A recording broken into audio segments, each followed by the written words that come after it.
أما بعد فأعوذ بالله من الشيطان الرجيم بسم الله الرحمن الرحيم أم حسبت أن أصحاب الكهف والرقيم كانوا من آياتنا عجبا صدق الله العظيم رب اشرح لي صدري ويسر لي أمري واحلل عقدة من لساني يفقه قولي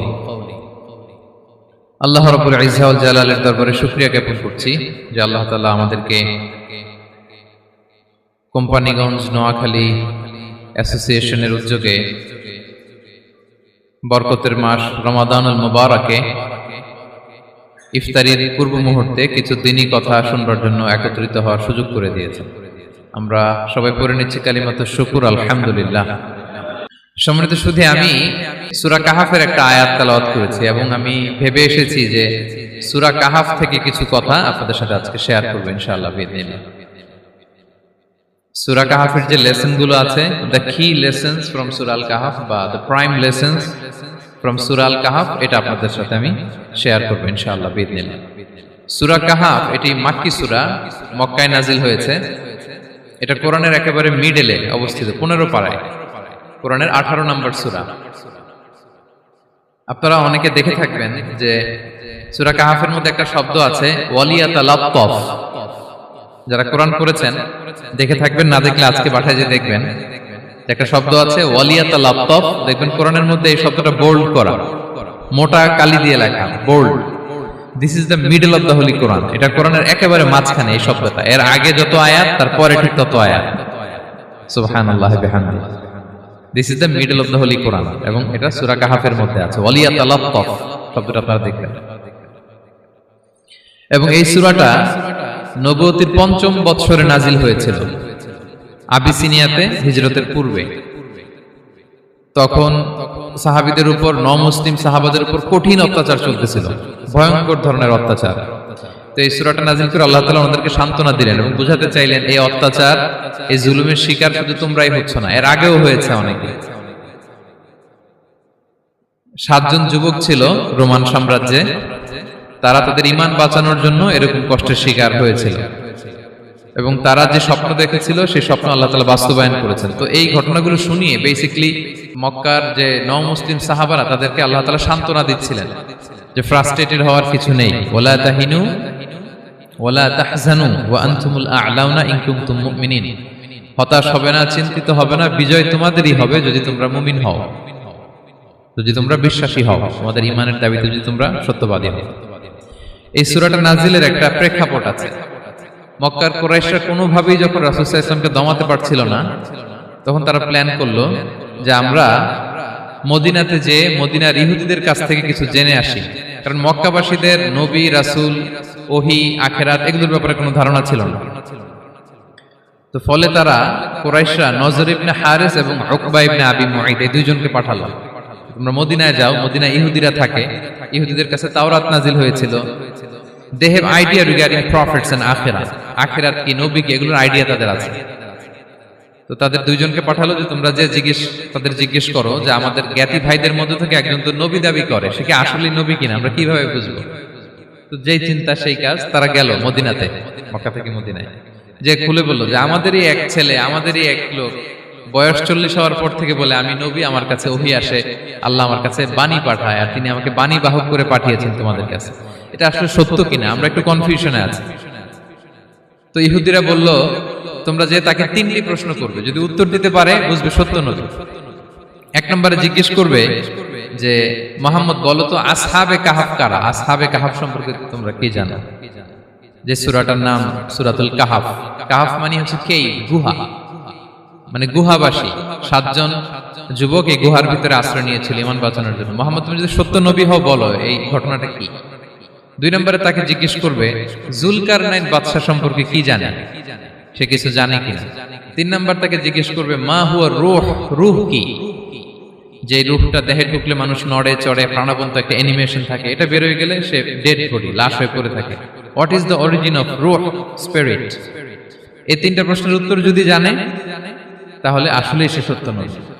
তারা এসে জিজ্ঞেস করলো মুহাম্মদ বলো আসহাবে কাহাফ কারা, বলো জুলকারনাইন কে, বলো রূহ কি। এই 3টা প্রশ্নের উত্তর যদি করতে পারো তাহলে বুঝবে তুমি সত্য নবী। রাসূল সাল্লাল্লাহু আলাইহি ওয়াসাল্লাম বললেন, ঠিক আছে যাও, আগামীকাল উত্তর বলে দেব।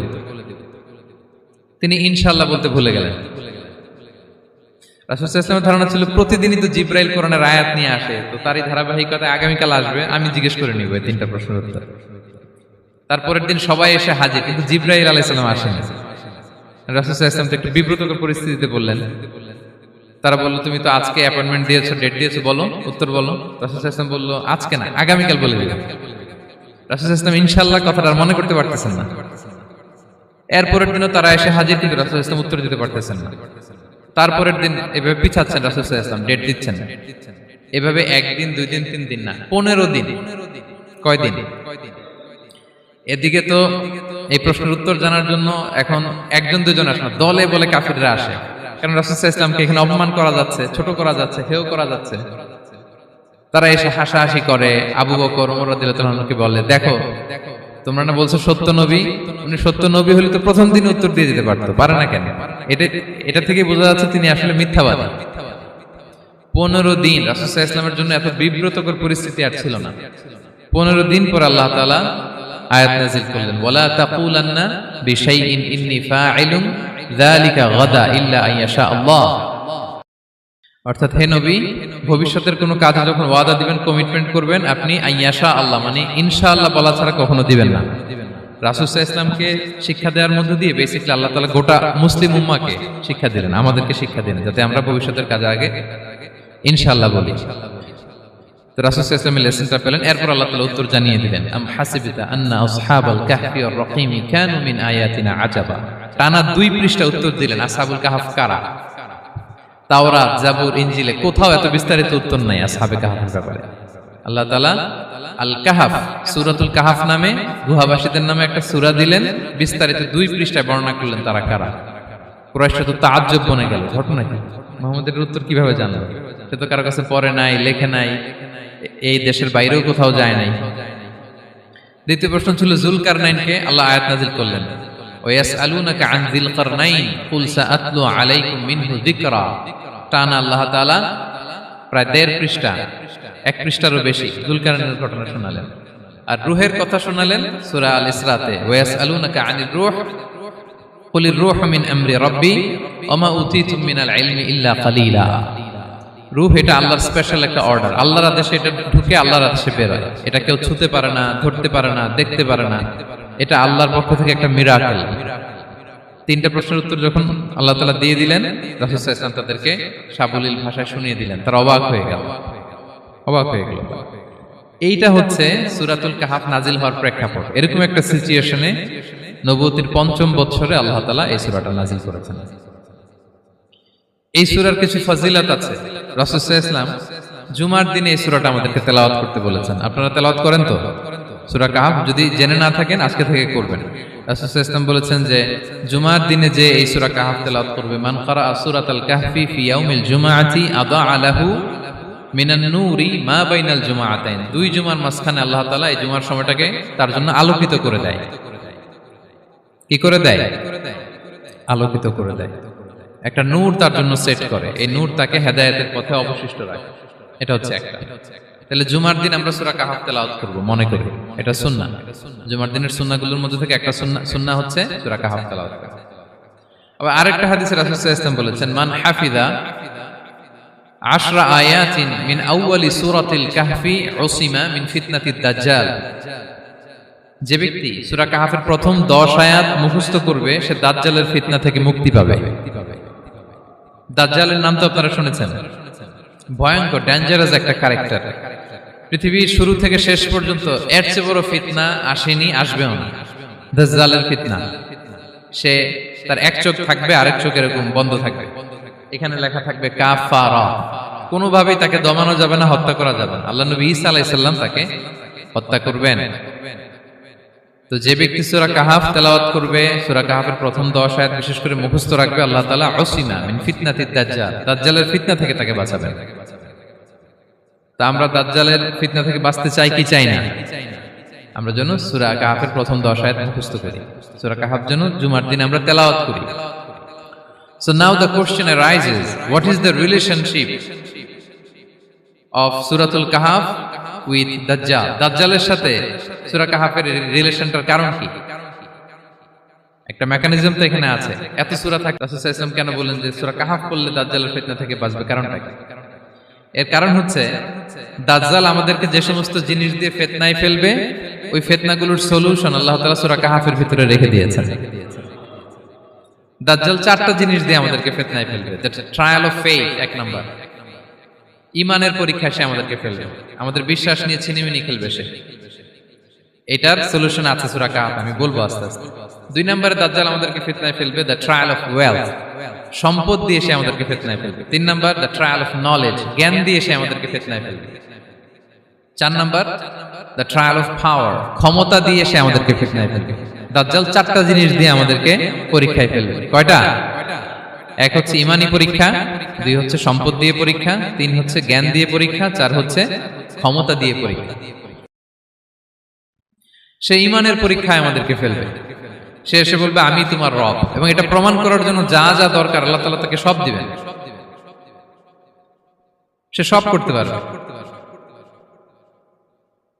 সে বলবে আমি তোমার রব। যদি বিশ্বাস না হয়, তোমার বাবাকে যদি জীবিত করে বিশ্বাস করবে? অনেকে বলবে হ্যাঁ আমার আব্বাকে জীবিত করে দেখান। তো তার বাবাকে ঠিকই সে জীবিত করে ফেলবে। আসলে শয়তান তার বাবার সূরত নিয়ে সামনে দাঁড়াবে।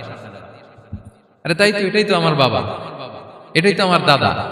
মানুষ ফিতনায় পড়ে যাবে, ঈমানের ফিতনায়। সে ভাববে আসলে এটাই বোধহয় আমার রব, এবং তাকে এত ক্ষমতা দেয়া হবে, তার ডান দিকে থাকবে জান্নাত, বাঁ দিকে জাহান্নাম। তার কাছে আল্লাহ এটা দিবে। যে তার কথা শুনবে তাকে সে জান্নাতে ঢুকাবে, কিন্তু জান্নাতে ঢুকে সে জাহান্নামের শাস্তি ভোগ করবে। এটা তার বাইরের মানুষ বুঝবে না, অ্যাপারেন্টলি এটা জান্নাত। আর যে তাকে মানবে না তাকে সে জাহান্নামে ফেলবে, কিন্তু জাহান্নামে ঢুকলেও সে জান্নাতের নাজ নেয়ামত ভোগ করবে। তাহলে এই যে ঈমানের ফিতনায় সে ফেলে দিবে আমাদেরকে। তো ঈমান কি করে বাঁচাবো, এটার সলিউশন আমি শোনাবো আপনাদের। দুই নম্বরে সে আমাদেরকে সম্পদ দিয়ে ফিতনায় ফেলবে। যার যা লাগবে সে তাই দিতে পারবে, যা লাগবে। সে যদি আকাশকে বলে আকাশ বৃষ্টি দাও, যাকে তারা মানবে ওই এলাকায় বৃষ্টি হবে, সুজলা সুফলা শস্য শ্যামলা হবে সে সমস্ত এলাকা, ফল মূলে ভর্তি হবে, বরকত আর বরকত। আর যে এলাকার লোকেরা, জনপদের লোকেরা তাকে মানবে না, সে বলবে ওখানে বৃষ্টি হবে না, হবেও না। ওখানে খরা, দুর্ভিক্ষ, মাটি ফেটে চলছে, মানুষ না খেয়ে মরবে, মহামারী, দুর্ভিক্ষ দেখা দেবে। তখন বিশ্ববাসী মনে করবে এটাই বোধহয় আমাদের রব। তার মানে সম্পদ দিয়ে ফিতনায় ফেলে দেবে। তিন নম্বর হচ্ছে নলেজ, তার জ্ঞানের কাছে গোটা বিশ্ব হার মানবে। পূর্বের পরের যত জ্ঞান আছে সব আল্লাহ তাকে দিবে। ইলমুল আউয়ালিন ওয়াল আখিরিন, এমন কোন প্রশ্ন নেই যেটা দিয়ে তাকে আটকানো যায়। যাই জিজ্ঞেস করবেন সব জানতা, সব বলে দেয়। ভবিষ্যৎবাণী বলে দিবে, বলবে আগামীকাল ওইখানে অমুক দেশে বোমা বিস্ফোরণ হবে, হবে ওইখানে, ওখানে দুর্ভিক্ষ হবে, হবে, ভূমিকম্প হবে, হবে। সে যা বলবে তাই হবে। তার জ্ঞানের এই বহর দেখে মানুষ ফিতনায় পড়ে যাবে। চার নম্বর হচ্ছে দ্য ট্রায়াল অফ পাওয়ার, ক্ষমতা। তার ক্ষমতার সামনে সবকিছু একেবারে ছিন্ন বিচ্ছিন্ন হয়ে যাবে, এত ক্ষমতা হবে তার। সে যেমনটি বলবে তেমনটি করতে হবে। বাতাসের চেয়ে দ্রুত বেগে সে এক দেশ থেকে আরেক দেশে চলে যাবে। তো তার এই সমস্ত অলৌকিক ক্ষমতা দেখে মানুষ ফিতনায় পড়ে যাবে।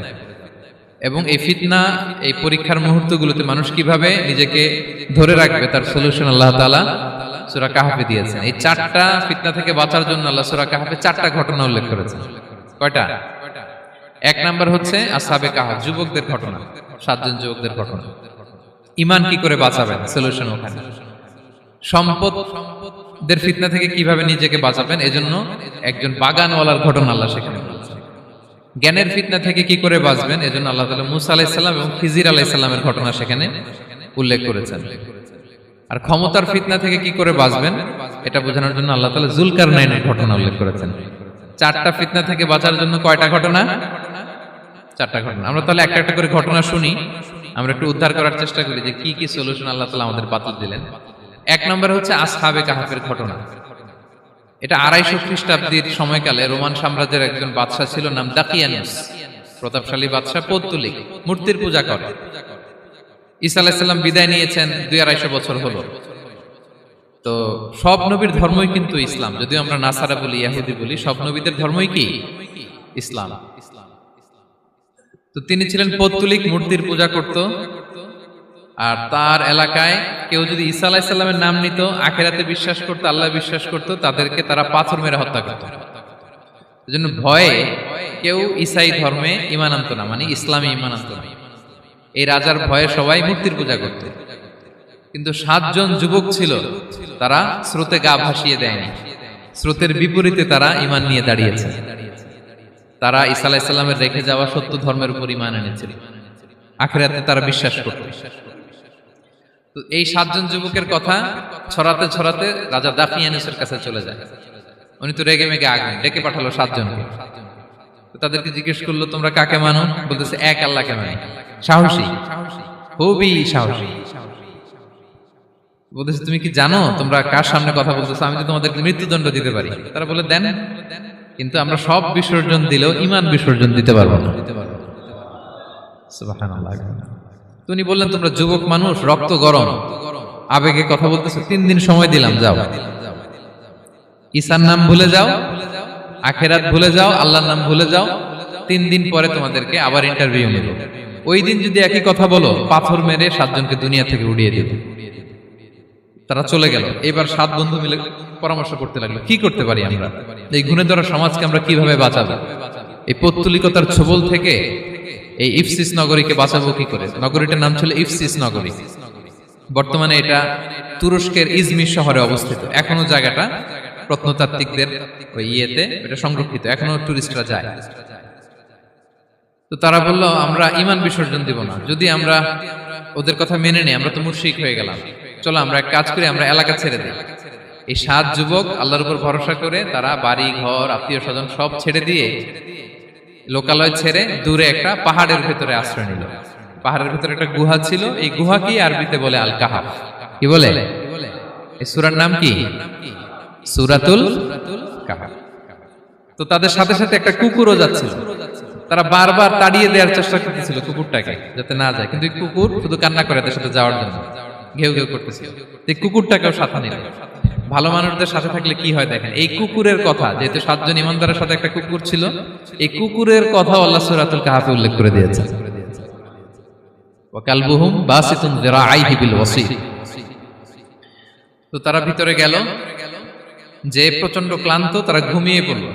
কি করলো? এই এক ঘুমে আল্লাহ 309 বছর কাটাই দিলেন। কয়শো 9 বছর? 9 বছর ঘুম, সব ঘুম, প্রচন্ড ঘুম, ঘুম যেন আর কাটে না। 309 বছর পরে এরা জাগলো। এখন খুব ক্ষুধা, ঘুমে আর মোর ভাঙতেছে। আর একজন জিজ্ঞেস করতেছে, কি লম্বা সময় ঘুম দিলাম কোথায় আমরা? একজন বলতেছে, হ্যাঁ মনে সারাদিনই ঘুমাইছি আমরা। আরেকজন বলতেছে, না না সারাদিন না, দিনের কিছু অংশ হয়তো ঘুমাইছি। আসলে কয় বছর ঘুমাইছে? 309 বছর। তো এদিকে সভ্যতার তো চেঞ্জ। এখানে ওই দাকিয়ানুস মরে, এর ছেলে মরে, এর নাতি মরে, পুতি মরে, এখন 6ষ্ঠ নম্বর রাজা আসছে। প্রজন্মের পর প্রজন্ম তো শেষ। 309 বছরে কমপক্ষে 4-5টা জেনারেশন চেঞ্জ হবে। তো জেনারেশন চেঞ্জ হয়ে, এলাকা চেঞ্জ হয়ে, তারা যে স্বপ্ন দেখেছিল এই ইফসিস নগরীতে কালিমার পতাকা উঠবে, তাদের স্বপ্ন আল্লাহ বাস্তবায়ন করেছেন। 309 বছরের ব্যবধানে এই এলাকার সবাই মুসলিম হয়ে গেছে।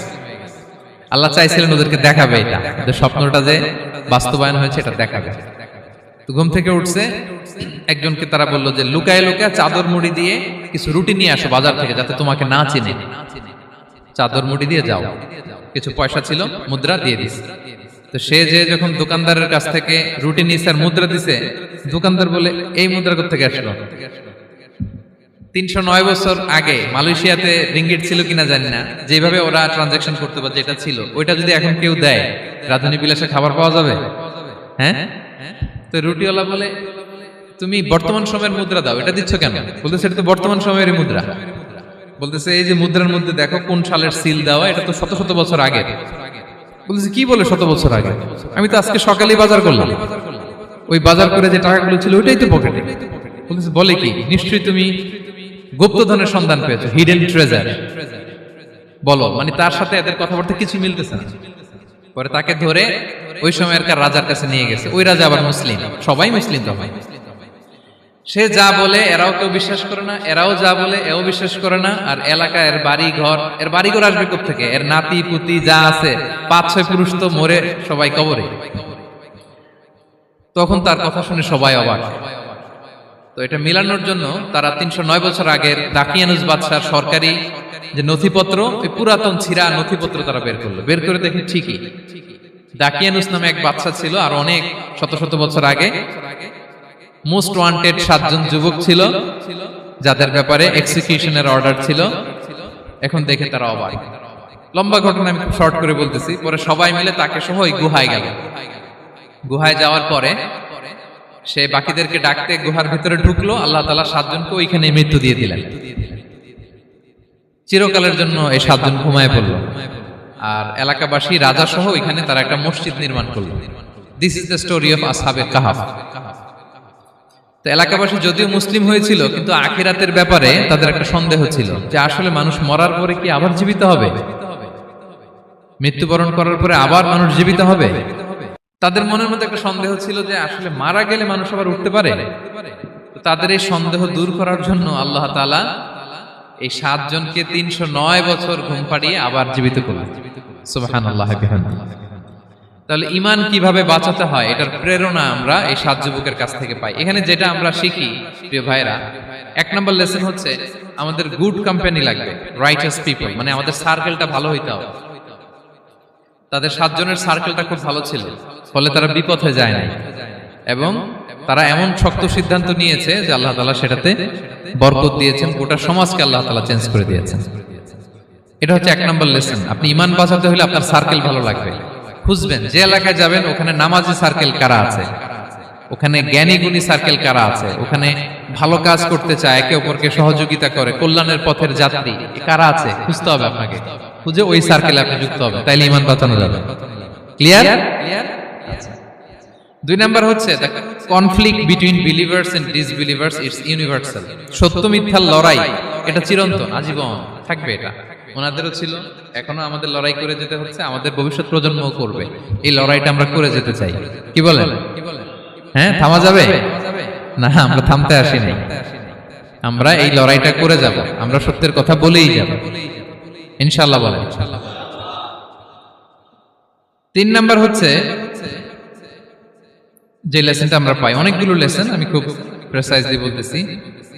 যুবকরা চাইলে একটা সমাজকে পাল্টে দিতে পারে। এই পৃথিবীতে যত বড় বড় বিপ্লব হয়েছে এগুলো যুবকরা এনেছে। তারা হচ্ছে সভ্যতা গড়ার কারিগর। আসহাবে কাহাফ আমাদের এই সময়ের নওজওয়ানদের জন্য প্রেরণা। তারা আমাদের জন্য প্রেরণার বাতিঘর। তারা যেমনি ঈমানকে রক্ষা করেছে, আমাদের যুবকরা চাইলেও তাদের ঈমানি চেতনাতে স্পিরিট দিয়ে সমাজটাকে পাল্টে দিতে পারে। কি বলেন? এখানে বেশিরভাগই তো যুবক। হ্যাঁ, গুড সার্কেলে থাকবেন তো আপনারা? সত্যের পক্ষে সবাই থাকবেন তো? আল্লাহ তাআলা কবুল করুন। আচ্ছা, এবার 2 নাম্বার ছিল সম্পদের ফিতনা, কিভাবে বাঁচবেন।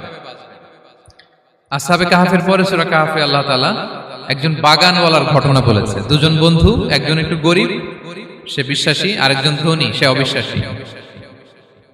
তাকে আল্লাহ তাআলা বিশাল বড় খেজুরের বাগান আর আঙ্গুরের বাগান দিয়েছেন, বিশাল বড়, অনেক বড় বিজনেস ম্যাগনেট। তো এই সম্পদের অহংকার সে করত। সে প্রায় তার গরিব বন্ধুকে বলতো যে তোর চেয়ে আমার সম্পদও বেশি, সন্তানও বেশি, জনবল বেশি, লোকবল বেশি, অর্থবল বেশি, সব বেশি। অহংকারে তার পা মাটিতে পড়তো না। আর সে আখিরাতে অবিশ্বাস করত এবং সে বলতো যে এই সম্পদ আমারে বাঁচাবে, চিরকাল আমাকে স্মরণীয় করে রাখবে, এই সম্পদ কোনোদিন যাবে না। অনেক বড় বড় ধনীরা আছে, তারা এরকম মনে করে যে আমি এত বড় সিআইপি, হ্যাঁ, আমি এত বড় বিজনেস ম্যাগনেট, এই দিন বোধহয় আর চেঞ্জ হতে পারে না, আমার আজীবনই বোধহয় এত পাওয়ার থাকবে, এত সম্পদ থাকবে। এটা ভুল ধারণা। এটা কি ভুল ধারণা? এই যে তুরস্কে দুর্ভিক্ষ হইল না, আপনারা দেখছেন না যে অনেক সম্পদের মালিক বাড়ি ঘর ভেঙে রাস্তার ফকির। এখন ওই যে ডিফিউজিদের জন্য যে খাবার আসছে ওখানে লাইনে দাঁড়াইছে, কারণ এখন লাইনে না দাঁড়ালে খাবারও তো মিলবে না। 1000 কোটি টাকার মালিক ছিল, ভেঙে চুরে সব শেষ। এখন রিলিফের নেওয়ার জন্য দুস্থদের কাতারে ওখানে দাঁড়াইছে, কারণ দাঁড়াইলেই কিছু খাবার পাওয়া যাবে, খিচুড়ি পাওয়া যাবে, তা না হলে তো খাবারটাও মিলবে না। এই যে বঙ্গবাজারে আগুন লাগলো আমাদের বাংলাদেশে, 20টা 25টাও দোকান ছিল অনেকের যাদের অন্যান্য বিজনেস আছে তারা হয়তো সার্ভাইভ করতে পারতেছে, কিন্তু এমন অনেক ব্যবসায়ী ছিল সব শেষ, জ্বলে পুড়ে তার টাকা পয়সা পুঁজি স্বপ্ন সব শেষ। তো ধনীকে গরিব বানাতে আল্লাহর 1 সেকেন্ডও লাগে না। ওই বিশাল প্রাসাদ থেকে টেনে ভাঙ্গা থালা হাতে দিয়ে রাস্তায় নামাইতে আল্লাহর কয় সেকেন্ড লাগে বলেন তো? 1 সেকেন্ডও লাগে না। সো এই লেসনটা কিন্তু আমাদের নিতে হবে। এবং ওই ব্যক্তির নসিবে তাই ঘটেছিল। সে যখন অহংকার করতেছিল, আল্লাহ তাআলা আকাশ থেকে হুসবান একটা আগুন পাঠালেন। ওই আগুন এসে তার আঙ্গুরের বাগান, তার খেজুরের বাগান, বিশাল মাইলকে মাইল এই বাগান জ্বালিয়ে পুরো মুহূর্তের মধ্যে সারখার করে, এবং মুহূর্তের মধ্যে সে পথের ভিখারি, ফকির। এই ঘটনাটা এনে আল্লাহ তাআলা সম্পদশালীদেরকে রিমাইন্ডার দিলেন যে এই সম্পদের ফিতনায় তোমরা পড়ে যেও না। আমরা সম্পদশালী হলে বাস্তবতা অনেক সময় ভুলে যাই। সূরাতুল হুমাযাতে আল্লাহ তাআলা বলেন, ইয়াহসাবু আন্না মালাহু আখলাদা। সম্পদশালীরা মনে করে এই সম্পদ আমাকে চিরকাল বাঁচিয়ে রাখবে, চিরকাল বোধহয় এই সম্পদ আমার হাতে থাকবে। না, এটা হাতের ময়লা, আজ আছে কাল নাই, যে কোনো সময় চলে যেতে পারে। এটা হচ্ছে ম্যাটেরিয়ালিস্টিক আউটলুক, বস্তুবাদী চিন্তা থেকে এই আমাদের ধনী ভাইদের এই সমস্যাটা হয়। ভোগবাদী চিন্তার প্রভাব আর কি। সম্পদ যখন হাতে থাকে ধরাকে সরাজ্ঞান করে, মনে করে যে সবই আমার কন্ট্রোলে। না, আপনারে ওই গরিবের কাতারে আনতে, ওই রিলিফের সম্পদ নেয়ার জন্য ওই লাইনে দাঁড় করাইতে আল্লাহর 1 সেকেন্ডও লাগে না। এটা খেয়াল রাখতে হবে। আমরা যখন প্রাইভেট কারে চড়ি, মাঝে মাঝে অনেকে এসে হাত পাতে, এদেরকে ছোট করা যাবে না। গল্পটা আল্লাহ ভিন্ন করতে আল্লাহর 1 সেকেন্ডও লাগে না। ওইদিকে আমি দাঁড়ায় হাত পাততাম আর উনি প্রাইভেট কারে বসে থাকতো। আল্লাহ চাইলে এরকম করতে পারতেন না? পারতেন।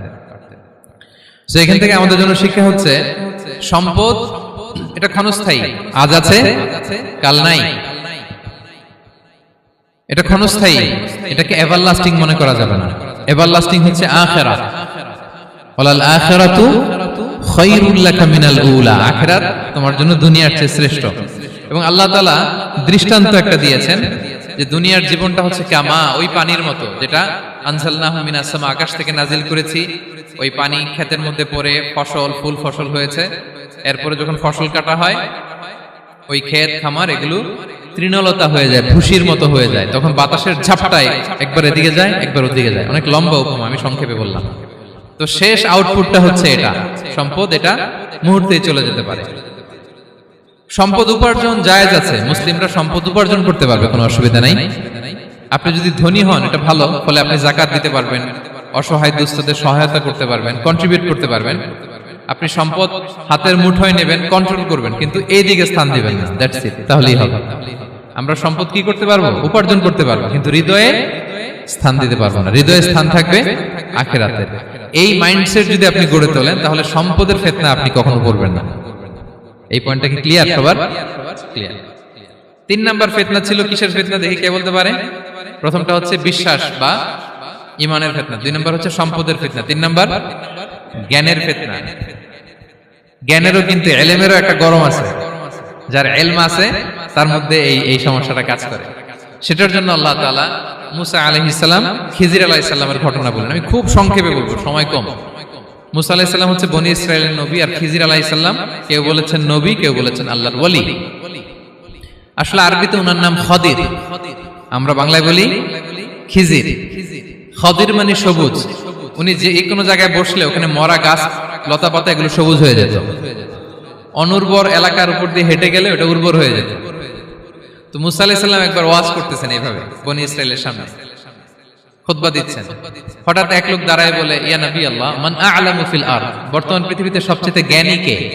মুসা আলাইহিস সালাম বলেন, ফাকালা আনা, আমি। কি বললেন?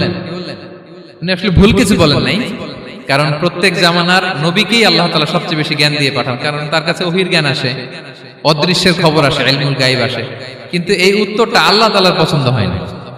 আল্লাহ তাআলা চাচ্ছিলেন মুসা যদি বলতো আল্লাহ তাআলাই জানে কে জ্ঞানী বা আল্লাহই সবচেয়ে জ্ঞানী, এরকম হলে ভালো হতো। কিন্তু মুসা আলাইহিস সালাম কি বলছে? আমি। এখন প্রশ্ন করলো সবচেয়ে বড় জ্ঞানী কে? উনি কি বললেন? আমি। এই যে আমি এটাতে ঝামেলা আছে। আমি বড়, আমি জানি, আমি সব, দিস ইজ প্রবলেমেটিক। আল্লাহ এটা পছন্দ করলেন না। আল্লাহ তাআলা মুসা আলাইহিস সালামকে বললেন, মুসা তুমি যে বলছো তুমি জ্ঞানী, না তুমি জ্ঞানী না, তোমার চেয়ে বড় জ্ঞানী আছে। মুসা আলাইহিস সালাম বলে, তাই নাকি? আমার চেয়ে বড় জ্ঞানী কে? তো আল্লাহ তাআলা বললেন, ইযহাব ইলা মাজমাইল বাহরাইন, 2 সাগর বা 2 নদীর মিলনস্থলে যাও, ওখানে আমার এক বান্দা আছে তোমার চেয়েও জ্ঞানী। মুসা আলাইহিস সালাম বললেন তাই নাকি? তো আল্লাহ আমি কিভাবে চিনি উনি কোথায় থাকে, কিভাবে বুঝবো? আল্লাহ বললেন একটা বড় মাছ নাও, এটাকে ফ্রাই করো, এটাকে ফ্রাই করে একটা ঝুড়ির ভেতরে নাও, যেখানে এই মাছটা সাগরে ঢুকে যাবে ওখানে আমার বান্দাকে পাবে। তো উনি ওনার সহযোগী ইউশা ইবনে নুনকে নিয়ে হাঁটতে লাগলেন। হাঁটতে হাঁটতে এক জায়গায় ক্লান্ত হয়ে পাথরের পাশে বিশ্রাম নিলেন। ওই পাথর থেকে আবার এক ধরনের পানি বের হয়, এই পানিটারে বলে আবে হায়াতের পানি, মা উল হায়াত, জীবন নদীর পানি। এই পানি কোনো মৃত প্রাণী বা বস্তুর গায়ে লাগলে ওটা জীবিত হয়ে যায়। তো ওনারা পাথরে হেলান দিয়ে বিশ্রাম নিচ্ছিলেন, ওই পানি ওই ফ্রাই করা মাছের গায়ে লাগার সাথে সাথে মাছ জীবিত হয়ে ঝুড়ি থেকে বের হয়ে সাগরে ঢুকে গেছে। ওনারা আর খেয়াল করেন না। এরপর আবার হাঁটতে লাগলেন। হাঁটতে হাঁটতে যখন ক্লান্ত শ্রান্ত তখন বলে এই ইউশা আমাদের ওই মাছ ফ্রাই মাছটা দাও, এখন খাই। ঝুড়ি খুলে দেখে মাছ নাই। মাছ গেল কোথায়? তখন ইউশা বলল হয়তো আমরা যে পাথরের ওখানে বিশ্রাম নিয়েছিলাম ওখানে আমরা মিসিং, ওখানে হারাই ফেলছি। চলো চলো, আরে ওদিকে তো যাইতে হবে আমাদের। উনি গেলেন, যে দেখে মাছ যে জীবিত হয়ে বালুর দিকে নাড়াচাড়া করতে করতে সাগরে ঢুকে গেছে, ওখানে দাগ আছে। মুসা আলাইহিস সালাম ঢুকলেন সুরঙ্গ, ঢুকে দেখে চাদর গায়ে দিয়ে এক লোক শুয়ে আছে। সালাম দিলেন, আসসালামু আলাইকুম। ওই লোক চাদর আর সরায় না, ভিতর থেকে বলতেছে ওয়ালাইকুম আসসালাম। তো চাদরের ভিতর থেকে উনি বলে মান আন, তুমি কে? মুসা আলাইহিস সালাম বললেন আনা মুসা, আমি মুসা। উনি বলেন মুসা বনি ইসরাইল, বনি ইসরাইলের মুসা? বললেন হ্যাঁ। কেন এসেছো? এবার চাদর খুললেন, বলতেছে আপনার কাছ থেকে কিছু শিখতে আসছি। আল্লাহ বলছে আপনি নাকি সবচেয়ে বড় জ্ঞানী। আমি ভুল করে বলে ফেলছিলাম আমি, আল্লাহ বলছেন যে আপনি নাকি জ্ঞানী। বলতেছে না, তুমি আমার জ্ঞান নিতে পারবে না, ওই ধৈর্য শক্তি তোমার নাই। মুসা আলাইহিস সালাম বললেন যে আপনি যে কোনো শর্তে আমাকে একটু রাখেন কয়েকদিন আপনার সাথে, আমি রাজি। বললেন না তুমি পারবে না। মুসা আলাইহিস সালাম জোর করতে লাগলেন। অবশেষে খিদির আলাইহিস সালাম রাজি হলেন। বললেন শর্ত হচ্ছে আমি যাই করি আর না করি আমাকে কোনো প্রশ্ন করা যাবে না। মুসা আলাইহিস সালাম বললেন ওকে। সফর শুরু হলো। সামনে নদী, এক লোক তাদের নৌকা দিয়ে নদী পার করায় দিল। নদী পারাপারের পর খিজির আলাইহিস সালাম লাঠি দিয়ে নৌকার তলাটা ছিদ্র করে দিলেন। মুসা আলাইহিস সালাম বললেন ইন্না লিল্লাহি, এটা আপনি কি করলেন? ওরা আমাদেরকে নদী পার করে দিল, আর যে ভাড়াটা আসছিল এটাও নিল না, আমাদেরকে সম্মান দেখালো, আপনি নৌকা ছিদ্র করে দিলেন। খিজির আলাইহিস সালাম বলছে এই যে আমি বলছিলাম না তুমি ধৈর্য ধারণ করতে পারবে না, যাও তোমার রাস্তায় তুমি, আমার রাস্তায় আমি। মুসা আলাইহিস সালাম আবার ক্ষমা চাচ্ছেন যে আপনি আমার ক্ষমা করেন, আমি তো ভুলে গেছি, আর প্রশ্ন করবেন না। চলতে লাগলেন। হঠাৎ বাচ্চারা খেলতেছে, এক বাচ্চাকে ধরে হত্যা করলেন খিজির আলাইহিস সালাম। এবার তো মুসা আলাইহিস সালাম রেগে গেছে, আপনি করলেনটা কি? নিষ্পাপ ফুলের মতো শিশুকে হত্যা করলেন। খিজির আলাইহিস সালাম বলে এই যে আমি জানতাম যে তুমি ধৈর্য ধারণ করতে পারবে না, তোমার রাস্তা এক, আমার রাস্তা এক, যাও। এবার মুসা আলাইহিস সালাম করজোর করতেছে যে this is the last chance, একটা ফাইনাল চান্স দেন, একটা সুযোগ দেন, আর আমি প্রশ্ন করব না, এটাই লাস্ট। বলেন ওকে ঠিক আছে। হাঁটতে হাঁটতে এক ইহুদি বসতির সামনে যে হাজির, দুজনই খুব ক্ষুধার্ত, খাবার চাইলো, এরা আবার কৃপণ, খাবার দিল না। তো খিজির আলাইহিস সালাম বললেন ঠিক আছে খাবার যেটা দিচ্ছেন আমরা চলে যাই। যাওয়ার পথে দেখতেছে এই এলাকার একটা দেয়াল ভেঙে পড়ে যাবে। তিনি বললেন মুসা চলো এটা ঠিক করে দেই। দুইজন মিলে প্রচন্ড ক্ষুধায় এটা সেটা এনে দেয়ালটা তৈরি করতেছে। মুসা আলাইহিস সালাম তো এমনিই রাগী, পেটে আবার ক্ষুধা, আবার বলছে কিছু বলাও যাবে না। তিনি এবার আর প্রশ্ন করেন, বলতেছে ওরা এত কিপটামি করলো আর আপনি এটা করে দিলেন, আপনি তো চাইলে এটা টাকা নিতে পারতেন, পারিশ্রমিক নিতে পারতেন চাইলে। এই কথা বলার পর খিজির আলাইহিস সালাম বললেন হাদা ফিরাকু বাইনি ওয়া বাইনি, এখানেই তোমার আর আমার সেপারেশন, আর সামনে আগানো যাবে না, তোমার কোনো ধৈর্যই নেই। তো এতটুকু তোমাকে আমি বলি যে আমি একটাও আল্লাহর আদেশ ছাড়া করি নাই, আল্লাহর আদেশে আমি করেছি। কি? এক নম্বর হচ্ছে ওই যে আমাদের ভাড়া নিতে চাইলো না, আমাদেরকে পার করে দিল, নৌকাটা ছিদ্র করেছি কারণ এই এলাকায় একজন জালিম বাদশা আছে, সে নৌকা পেলেই গরিব মাঝিদের নৌকা সিজ করে নিয়ে যায়। তো এটাকে যখন তলায় ছিদ্র করে দিছি, এই রাজার লোকেরা এসে দেখবে যে এটা তলা ছিদ্র, তো পানি ঢুকতেছে, এটা নিবে না, ওরা পরে সামহাও এটা রিপেয়ার করে চালাইতে পারবে। মুসা আলাইহিস সালাম বলে সুবহানাল্লাহ, তাই তো, এটা তো আমি বুঝতে পারি নাই। আর ওই ছোট শিশুটাকে হত্যা করছি, ও অনেক বড় জালিম হবে এলাকা, তার ফিতনায় এলাকাবাসী তটস্থ থাকবে, সে তার মা বাবাকেও জাহান্নামে নেবে। এজন্য আল্লাহ তাআলা আদেশ দিয়েছেন আমাকে, আল্লাহর আদেশে আমি তাকে হত্যা করেছি। মুসা আলাইহিস সালাম বললেন তাই তো, এটা তো অনেক ভালো কাজ করছেন। তাইলে তো বলতেছে তাহলে ওইটা বলেন, খাবারও দিল না, এত কৃপণ, এদের দেয়াল কেন ঠিক করতে গেলেন আপনি? তখন তিনি বললেন যে আসলে এটা একটা ইয়াতিমদের ঘর ছিল, দুইটা ইয়াতিম শিশু, তাদের বাবা মা খুব ভালো ছিল, আর এই দেয়ালের নিচে আছে গুপ্তধন, এই দেয়ালটা পড়ে যাবে, এই গুপ্তধন তারা ছোট মানুষ নিতে পারবে না, এলাকাবাসী তাদেরকে বঞ্চিত করে নিয়ে যাবে। আমি দেয়াল গড়ে দিলাম যাতে করে তারা যখন প্রাপ্তবয়স্ক হয় নিজেদের সম্পদ নিজেরা বুঝে নিতে পারে। সুবহানাল্লাহ বিহামদি। মুসা আলাইহিস সালাম বলে, তাই তো, এগুলো তো আমি বুঝতে পারি নাই। তো এই ছিল খুব সংক্ষিপ্ত পরিসরে মুসা আলাইহিস সালাম খিজির আলাইহিস সালামের ঘটনা। তো রাসূল সাল্লাল্লাহু আলাইহি ওয়াসাল্লাম বুখারীতে একটা চমৎকার কথা বলেছেন। তিনি বলেছিলেন, ওয়াদিদনা আন্না মুসা সাবার হাত্তা ইউকাসসা আলাইনা মিন আমরিহিমা। রাসূল সাল্লাল্লাহু আলাইহি ওয়াসাল্লাম বলেছিলেন, ইস, আমার ভাই মুসা যদি আরেকটু ধৈর্য ধরতো তাহলে আরো কিছু অজানা তথ্য আমরা জানতে পারতাম। এখান থেকে, এই ঘটনা থেকে আমরা কি শিখলাম? প্রথম যেটা আমরা শিখলাম, জ্ঞান নিয়ে বড়াই করতে নেই, ঠিক কিনা? জানার কোনো শেষ নেই, জাননেওয়ালার উপরও জাননেওয়ালা আছে, জ্ঞানীর উপরও জ্ঞানী আছে। আপনি কিছু জেনেই মনে করবেন না আমি সব জানি। আপনার চাইতেও বেশি জ্ঞানী অনেকে আছে। অনেক সময় বক্তার চাইতেও শ্রোতারা অনেক জ্ঞানী। হয়তো এখানে এমন অনেক জ্ঞানী লোক আছে যার ধারে কাছেও আমরা কেউ নেই, হতে পারে। সো আমি সব জানি, এটা ভুল, এটা শয়তান বলে। এটা কে বলে? শয়তান বলে। আবু নাওয়াস একটা কবিতা লিখেছেন, ওয়াকুল্লি মান ইয়াদঈ ফিল ইলমি ফালসাফাতান হাবাসতা শাইআন ওয়া গাবাত আনকা আশিয়াউ। কেউ যদি বলে আমি সব জানি, তুমি তাকে বৃদ্ধাঙ্গুলি দেখিয়ে বলো আপনি কিছুই জানেন না, আপনি অল্প কিছু জেনেছেন, জানার এখনো অনেক বাকি। তাহলে মুসা আলাইহিস সালামের এই ঘটনা জিজ্ঞেস করা হলো কে জ্ঞানী, উনি বললেন আমি জ্ঞানী। এরকম কি আমরা কখনো বলবো? না। সবচাইতে বড় জ্ঞানী কে? ওয়া ফাওকা কুল্লি যী ইলমিন আলিম। সবচাইতে বড় জ্ঞানী আল্লাহ তাআলা। সো জ্ঞান নিয়ে আমরা অহংকার করব না।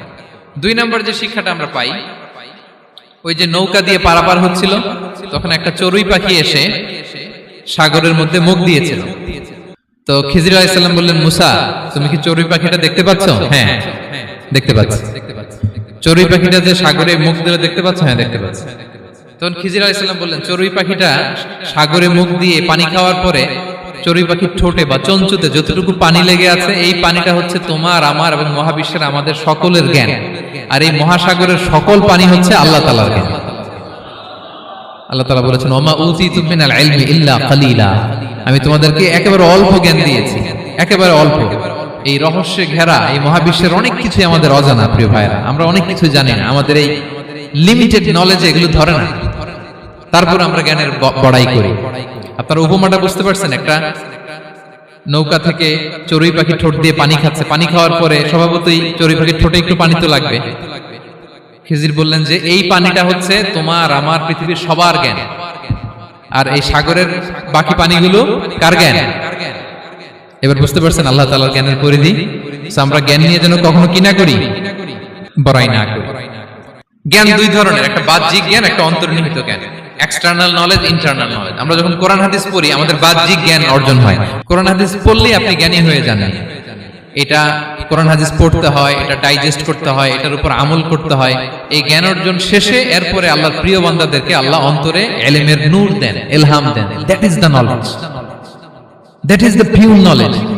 আপনি হাফেজে কোরআন হয়ে ভাবেন না আপনি সব জানেন, আপনি বুখারী মুখস্থ করে ভাবেন না সব জানেন। এই সব জ্ঞান অর্জন করার পরে ইলমের নূর হাসিল হয়, সেটা আল্লাহ সবারে দেয় না।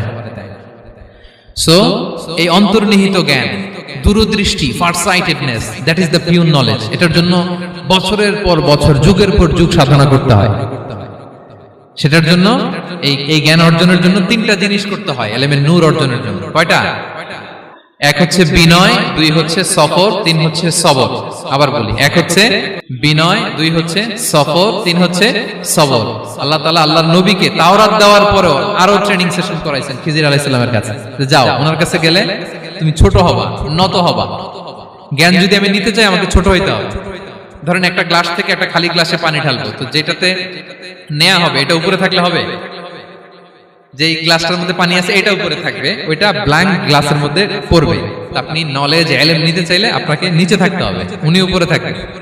আপনার শায়েখ আপনাকে দিবে, আপনার উস্তাদ আপনাকে দিবে, আপনার মুর্শিদ আপনাকে দিবে। বুঝতে পেরেছেন? তাহলে আমাদেরকে হাম্বলনেস লাগবে। শিখতে হইলে হাম্বল হইতে হয়, বিনয়ী হইতে হয়। আচ্ছা, দুই নাম্বার সফর করতে হয়।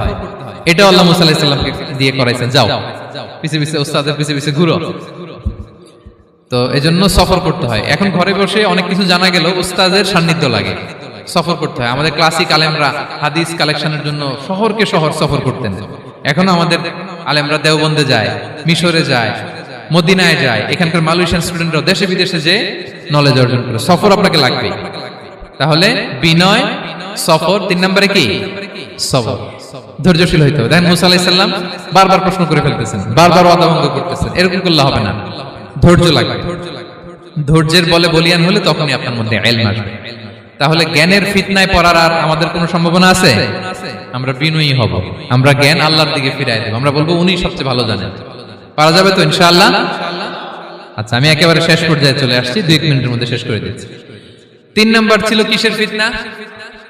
4 নাম্বার ক্ষমতার ফিতনা। এই ফিতনা থেকে বাঁচার জন্য সর্বশেষ আল্লাহ তাআলা যুলকারনাইনের ঘটনা বলেছেন। অনেক বড় বাদশা ছিলেন। পৃথিবীতে 4 জন বাদশা গোটা বিশ্ব শাসন করেছেন। 2 জন কাফির, 2 জন মুমিন। কাফির একজন হচ্ছে নমরুদ, যিনি ইব্রাহিম আলাইহিস সালামকে আগুনে ফেলেছিলেন। আরেকজন হচ্ছে বখতে নাসার, যাকে ইংরেজিতে বলে নেবুচারনেজার দ্য সেকেন্ড, দ্বিতীয় নেবুচারনেজার। তারা কোনো নির্দিষ্ট এরিয়ার বাউন্ডারির বাদশা না, গোটা বিশ্বের বাদশা ছিলেন। এই 2 জন কাফির। আর 2 জন বাদশা ছিলেন গোটা বিশ্বকে শাসন করেছেন, তারা ছিলেন মুমিন। একজন হচ্ছে সুলাইমান আলাইহিস সালাম, আল্লাহর নবী।